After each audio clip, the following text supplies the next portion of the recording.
Assalamualaikum warahmatullahi wabarakatuh. Sebelumnya, izinkan saya memperkenalkan diri. Nama saya Akbar Hulaifi, NIM 1119051000016, kelas KPI 4D. Bismillahirrahmanirrahim. Alhamdulillah, alhamdulillahirabbil alamin wa bihi nasta'in ala umuri dunya waddin. Wassalatu wassalam ala asrofil anbiya'i wal mursalin Sayyidina Muhammadin wa ala alihi washabihi ajmain. Amma ba'du. Pertama-tama yang saya hormati Ibu Umi Musyarofah selaku dosen hadis KPI 4D dan beserta teman-teman yang saya cintai. Pertama-tama, marilah kita panjatkan puji syukur kehadirat Allah Subhanahu wa taala yang telah memberikan kita nikmat iman, nikmat Islam, nikmat sehat sehingga kita dalam keadaan insya Allah dalam keadaan sehat walafiat di masa pandemi seperti ini.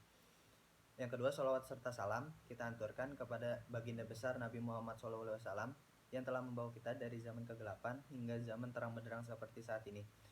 Insya Allah kita semua mendapat syafaat dari beliau di yaumil akhir nanti. Pada kesempatan yang baik ini, saya akan membahas tentang kepekaan terhadap lingkungan. Yang pertama itu adalah larangan menelantarkan lahan.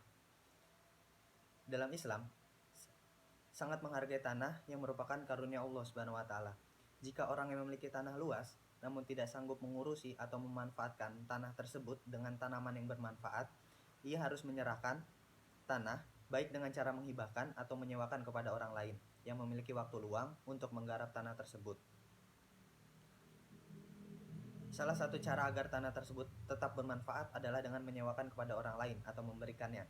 Dengan demikian, di samping tidak menelantarkan lahan, pemilik juga telah menolong orang lain dengan memberikan pekerjaan. Mereka yang tidak mau menyewakan atau memberikan tanahnya kepada orang lain diperintahkan oleh Rasulullah SAW untuk menahan tanah tersebut. Hal itu menunjukkan bahwa Islam sangat memperhatikan lingkungan dan kemaslahatan bagi umatnya. Yang kedua itu ada memberikan kelebihan air kepada orang lain. Air sangat penting dalam kehidupan manusia, begitu pula dalam menggarap tanaman karena air yang teratur sangat berpengaruh terhadap hasil tanaman. Oleh karena itu, mereka yang memiliki kelebihan air memberikan kelebihan air tersebut kepada orang lain. Perbuatan seperti itu tentu saja terpuji karena telah memberikan kemudahan kepada orang lain sekaligus mempererat persaudaraan di antara mereka. Sebaliknya, apabila ia kikir, tidak mau memberikan sebagian air yang lebih, hal itu memicu pertengkaran yang tidak mustahil akan menimbulkan korban.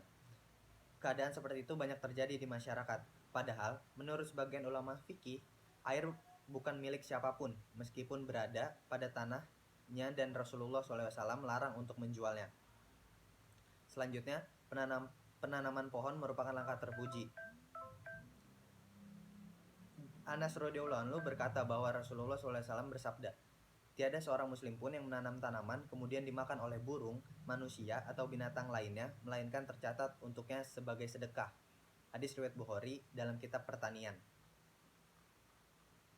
Selanjutnya, ada pujian dalam menanam pohon untuk pelestarian lingkungan. Upaya untuk pelestarian lingkungan hidup ini juga mendapat perhatian yang serius dari Nabi Muhammad SAW. Ada beberapa hadis yang menjelaskan tentang upaya pelestarian lingkungan. Salah satunya adalah perintah untuk menanam pohon, atau yang sering kita sebut dengan reboisasi. Dari Anas bin Malik radhiyallahu anhu, Rasulullah SAW bersabda, Bismillahirrahmanirrahim, Mamin muslimin yagrisu rogesan au yazra'u zar'an fayakula minha toiron au insanun au bahimatun ila kana lahu bihi sodaqoh, yang artinya tidaklah seorang muslim menanam pohon, tidak pula menanam tanaman kemudian pohon atau tanaman tersebut dimakan oleh burung, manusia, atau binatang, melainkan menjadi sedekah baginya. Hadis riwayat Bukhari nomor 2321. Berdasarkan hadis di atas, ada dua manfaat yang bisa kita ambil. Manfaat yang pertama itu yang bersifat dunia atau duniawiyah. Dari bercocok tanam adalah menghasilkan produksi atau menyediakan bahan makanan. Karena alam bercocok tanam, yang bisa mengambil manfaatnya selain petani itu sendiri, juga masyarakat dan negerinya. Setiap orang mengkonsumsi hasil-hasil pertanian, baik sayuran dan buah-buahan, biji-bijian maupun palawija yang kesemuanya merupakan kebutuhan mereka. Mereka rela mengeluarkan uang karena mereka butuh kepada hasil-hasil pertaniannya. Maka orang-orang yang bercocok tanam telah memberikan manfaat dengan menyediakan hal-hal yang dibutuhkan manusia, sehingga hasil tanamannya menjadi manfaat untuk masyarakat dan memperbanyak kebaikan-kebaikannya. Manfaat yang kedua itu bersifat agama atau diniyah, yaitu berupa pahala atau ganjaran. Sesungguhnya tanaman yang kita tanam apabila dimakan oleh manusia, binatang, baik berupa burung ataupun yang lainnya, meskipun satu biji saja, sesungguhnya itu adalah merupakan sedekah bagi penanamnya. Sama saja apakah dia kehendaki atau tidak dalam menanamnya. Seandainya ditakdirkan bahwa seseorang itu ketika menanamnya tidak memperdulikan perkara tentang apa yang dimakan dari tanaman merupakan sedekah, kemudian apabila terjadi pohon ketika tanaman atau pohon itu berbuah dan dimakan, itu merupakan sedekah bagi yang menanamnya. Bahkan ketika ada seseorang yang berteduh di bawah pohon dari panas matahari atau hujan, itu juga menjadi pahala sedekah bagi penanamnya. Dari hadis, Nabi Shallallahu Alaihi Wasallam menyandarkan kepada umatnya untuk selalu meningkatkan kepedulian terhadap lingkungan. Jika umat manusia di bumi ini mampu mengamalkan dan mempraktekkan konsep yang diajarkan oleh Nabi Muhammad SAW, tentu tidak akan pernah mendengar ancaman terhadap lingkungan. Dan menurut Hatim Ghazali, sebagaimana yang dikutip oleh Mukhlisin, bahwa manusia yang melakukan kerusakan di muka bumi secara otomatis telah mencoreng atribut manusia sebagai khalifah, karena pengerusakan terhadap alam merupakan bentuk pengingkaran terhadap ajaran agama. Selanjutnya, larangan buang air kecil di air tergenang atau pencemaran lingkungan. Islam merupakan syariat yang begitu sempurna, sebagai sesuatu yang menyakiti orang lain terlarang. Di lain pihak adalah jika seseorang kencing atau buang air kecil di udara tergenang. Karena buang air di tempat semacam itu dapat menyakiti orang lain atau mudorotkan orang yang setelahnya. Begitu juga orang junub dilarang mandi di air tergenang karena alasan yang sama. Dari Abu Hurairah, Rasulullah SAW bersabda, Bismillahirrahmanirrahim, minhu yaga tasilu summad imai fil hadukum yabulan nala, yang artinya janganlah salah seorang dari kalian kencing di air yang diam kemudian ia mandi darinya. Hadis riwayat Bukhari.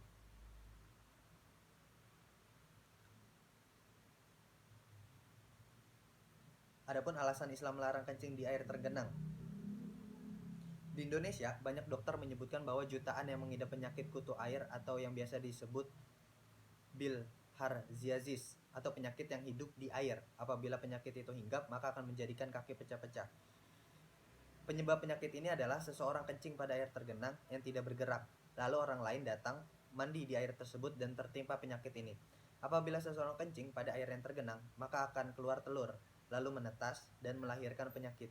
Seandainya manusia tidak kencing pada air yang tergenang, tentu penyakit ini tidak akan ada di dunia.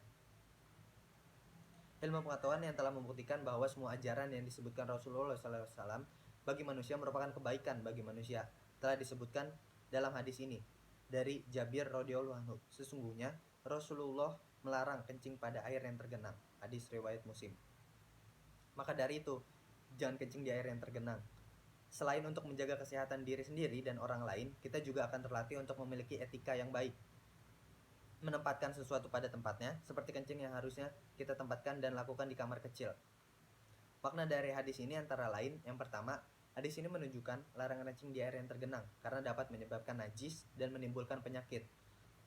Yang kedua, larangan kencing di air yang tergenang adalah larangan haram jika air tersebut memudorotkan yang lain. Jika tidak digunakan, maka hukumnya makruh. Selanjutnya, buang air besar di air yang tergenang hukumnya sama dengan kencing, bahkan buang air besar hukumnya lebih parah. Selanjutnya, boleh kencing di air yang mengalir dengan catatan bahwa air tersebut tidak memudorotkan orang lain. Dilarang mandi junub di air yang tergenang. Larangan ini dihukumi haram jika memudorotkan yang lain, namun dihukumi makruh jika tidak mengganggu yang lain. Boleh mandi junub di air yang mengalir. Hadis di atas menunjukkan bagaimana syariat Islam begitu peduli pada kebersihan dan menjauhi hal-hal yang menimbulkan mudorot. Larangan hadis di atas berlaku pada air yang sedikit maupun banyak.